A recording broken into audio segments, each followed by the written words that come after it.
Well, good morning, friends. It's Crazy Cheap Chick. I'm back from the grocery store. In a moment, I'll take you inside and show you what I found. This was my second trip of the week. I'm kind of dividing it up. And I did okay for the week, though. It worked out. I'll also show you what I got at Goodwill. I'll show you what I found at garage sales. You know I love garage sales because there's no sales tax and you don't have to worry about tariffs. And we'll probably make some stuff around here. I'll show you the progress on the garden.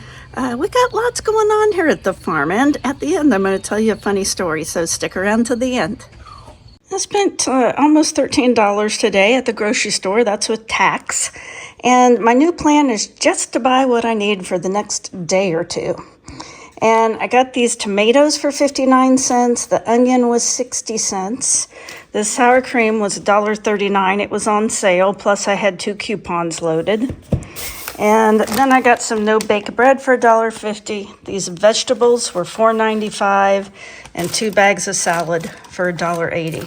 And we're having salad for lunch like we always do, and I'm having tacos tonight. And I didn't have these 3 things for the tacos, so I had to grab them today. Cut it off so it lays flat on the floor.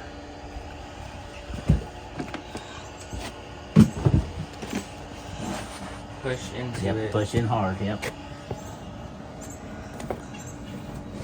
Sideways or down? Well, whatever gets in there. It's a combination of both. Yeah, there you go. See, now you're getting it. Okay. Okay. So reach in there with your knife and cut along the edge. Push it in as tight as you can. Getting a lot of skills.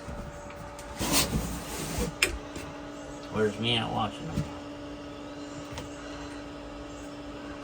He'll probably be buying his first house at 18, like his dad. Now, I had this red pepper in my vegetable drawer, and he's a little dehydrated. And normally I wouldn't care because he's going in stir fry. But I thought I would go ahead and show you how to kind of revive a vegetable that's maybe a little past its prime. Ice water. I'm just going to put him in some ice water. He'll plump back up. So like if you wanted to use that in a salad or something, this will work. I think we just throw away too much food that's savable. Some sesame oil and heat it in a pan for the stir fry, and I'm also boiling some water for the noodles. Taking this red pepper out of the ice water, it plumped up pretty well. I'm going to cut it up in there. This is just cut up broccoli, onion, and red peppers. And we're going to stir fry it in this hot sesame oil. Now let's make our sauce. It's just brown sugar. What do you think that is? About 3/4 cup. And some soy sauce. And I'm going to use some Chinese spice blend and some crushed red pepper. Not that much, not very much. We're going to heat it up in the microwave. I went a little heavy-handed on the soy sauce, so I had to water it down just a little bit with just plain water. But now it tastes great. And you could use honey instead of brown sugar if you wanted. I mean, it's just sweet and sour, or sweet and salty. The soy sauce is giving you a lot of salt and then sugar. And I'm going to cook some rice noodles to go in here instead of rice, because we had rice for lunch. I usually bake my chicken, chop it up, and then add it to my stir fry. Just don't like to fry it for some reason.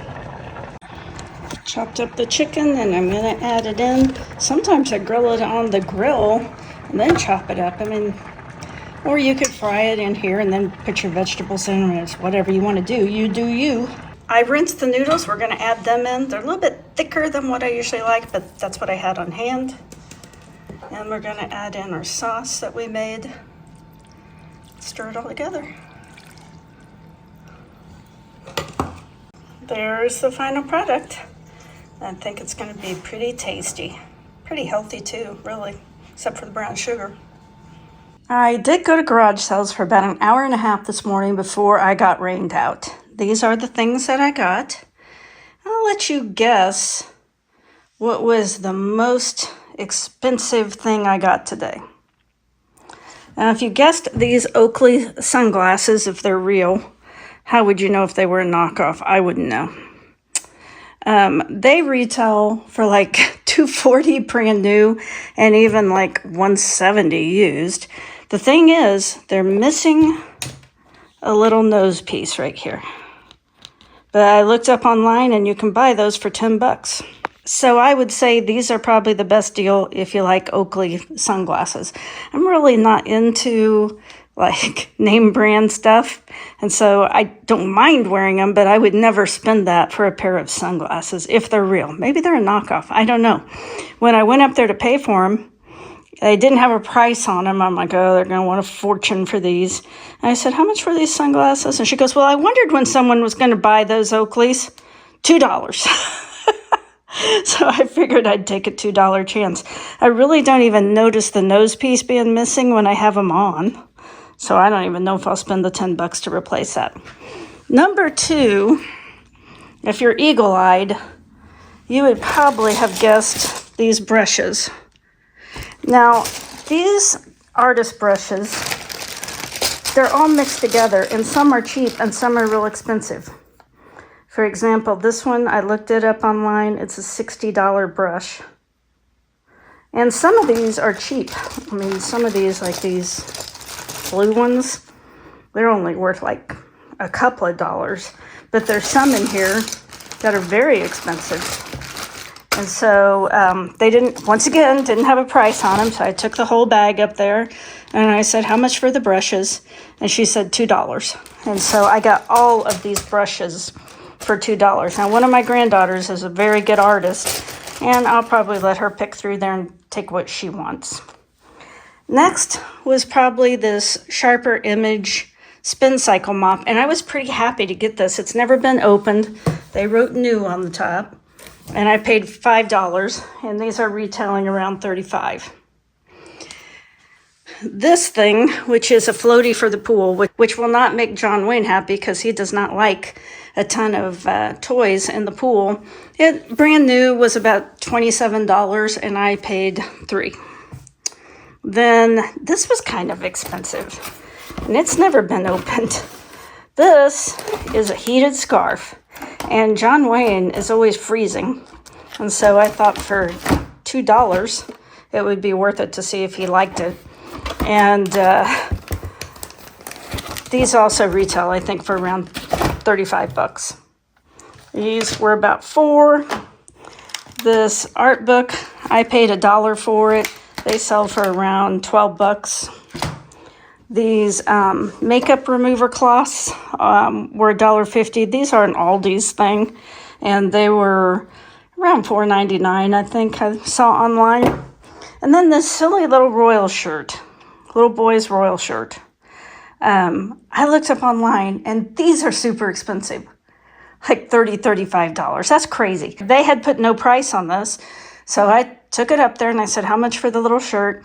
And they said $2. And so I'm like, oh, okay. And I walked back and put it back on the table. And she's like, how about $1? I'm like, okay, I'll buy it for $1. And so we're going to a Royals game with the grandkids on June 14th. I wonder if that guy is still a player there. I don't know those Royals anymore to know who plays or not. Anyway, $1 for this. I got this really nice jacket for John Wayne at Goodwill. It was $8.93, but the arms are too long, so I'm going to take them in to be altered. In addition to the jacket, I bought a few other things at Goodwill, and I forgot to tell you I spent $39.57 pre-tax. And this is what I got. Got these, says finest artist quality pencils, and there's 120 of them for $12.25. Then I got this paint by number kit, never opened, for kids, $4.25, or anyone, I guess. I got these color pens for $4.25, never opened. Someone was going to start an art project and never got around to it. I bought one shirt. I love these kind of shirts. They're like a fleece. They're just really comfortable to wear around the house. And I got this couldn't believe someone got rid of this. This was $4.93. Someone's grandma made this. And it's got their names on. Quilted by Grandma Kobler. And instead of stitched here, it's painted. So they're saying painted by someone, stitched, quilted by someone. And when you look at this, this is all hand quilted. This wasn't machine quilted. And someone got rid of it. How sad. What am I going to do with that? I don't know. I just couldn't stand to leave it there for $5. And then I got this container here. You know, I don't like to drink out of plastic. And so this was $3.74. Now, what do you think was the best bargain I got today for my $39? Well, crazily, because I never would have guessed this, was these. These are like $200 when I looked it up. That's crazy. And even this was like $22 brand new. I mean, these things are really expensive. Anyway, this will be some fun Camp Nana Banana projects in the future.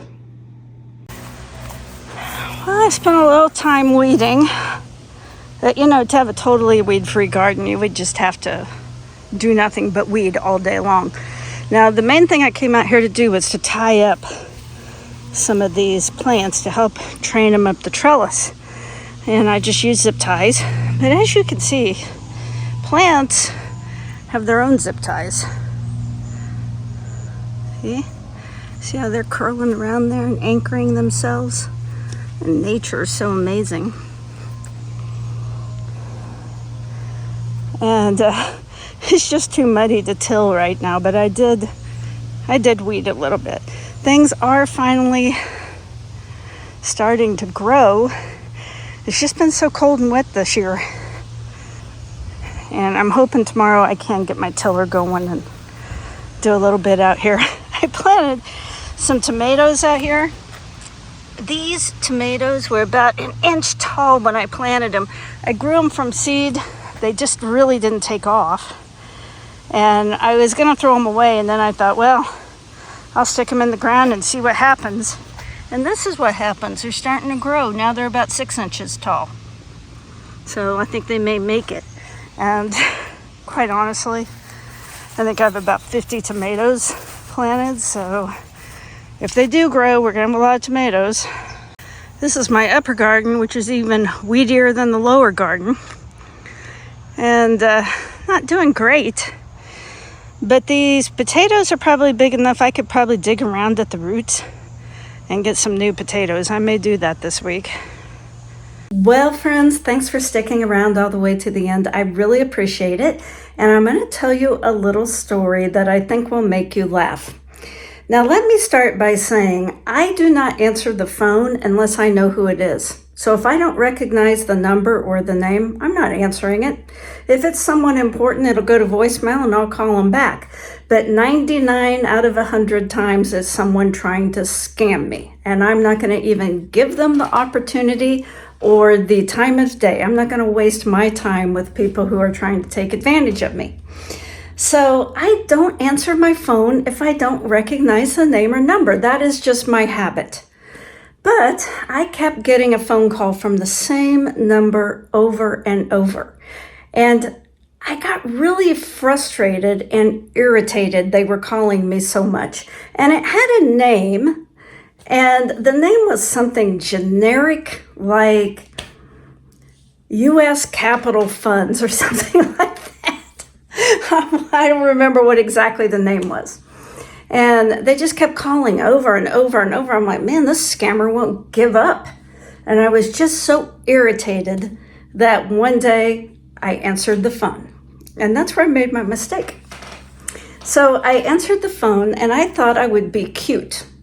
I'd teach them a lesson. So I answered the phone, Bible hotline, thinking that they would just hang up and never call again. And the person goes, is Crazy Cheap Chick available? And I'm like, honey, any of us can answer your Bible questions. What's your Bible question today? And the guy goes, well, I was just really trying to get a hold of Crazy Cheap Chick. And I'm like, any of us can answer your question. Do you have a question? And he's like, well, does Crazy Cheap Chick work there? Or when can I? And I'm like, any of us can answer your question. And he's like, I'm thinking. And I'm like, okay. And so he comes back and he says, well, I guess I do have a Bible question. Is smoking a sin? Now, I'm not prepared for this because I'm expecting to answer the phone, say Bible hotline, and then just to slam the phone down, not to actually get a Bible question. And I said, well, let's think about that. The Bible doesn't specifically say anything about smoking because they didn't smoke in the Middle East. They didn't grow tobacco there, but there's several principles that would apply. So let's think this out. Several places in the Bible, it mentions that our life is a gift from God. Specifically, I think Acts 17 talks about that, about how he gives life and breath to all of us. So if you gave someone a very precious gift and they mistreated it, they abused it, they didn't take care of it, how would you feel? He goes, oh, well, I wouldn't like that. That's right. And I said, another thing that the Bible mentions in 2 Corinthians 7, it talks about how we should put away every defilement of flesh. So do you think that smoking is a defilement? Does it harm you? And he goes, well, yeah, it probably does. Yeah, it does. And I said, third, the Bible talks about in Matthew that we should love our neighbor as ourselves. Do you think exposing your friends and family to secondhand smoke is showing love of neighbor? And he's like, no, probably not. So I guess smoking is a sin. And I said, well, I'm just sharing some principles in the Bible to help you reach your own conclusion. He goes, well, yeah, I guess it is a sin. Then he asked me a couple other questions, which I answered. And I got talking to him, and he lives in Los Angeles. And I knew basically where he lived. And we had a nice conversation. So I tell John Wayne the whole story and how this scammer had tried to take advantage of me. And I turned it around by telling him I was the Bible hotline. And I told him the whole story. And he's like, now, who was it that called you? And I said, well, it's, the name said like U.S. Capital Funds or something like that. But I'm like, it was just a scammer. And he's like, that's the name of the people who manage our 401k. And they've been trying to get in touch with you for quite some time because there's some paperwork they need filled out and they need your signature on some stuff. So you're going to have to call them back and talk to them. I'm like, I'm not calling them back. I've told them I'm the Bible hotline. I can't call them back. And he's like, oh, brother. He's like, I think I can fix it by email. Now I'll just take care of it. But you know what else is a sin, Crazy Cheap Chick? Lying is a sin. Telling people you are a Bible hotline when you're not a Bible hotline is lying, and it's a sin. And don't ever do that again. So he's 100% right, and I have shut down the Bible hotline. I'm sorry. So that's my story for this week. I hope that you are doing better than I am. You haven't had to pray for forgiveness like I have.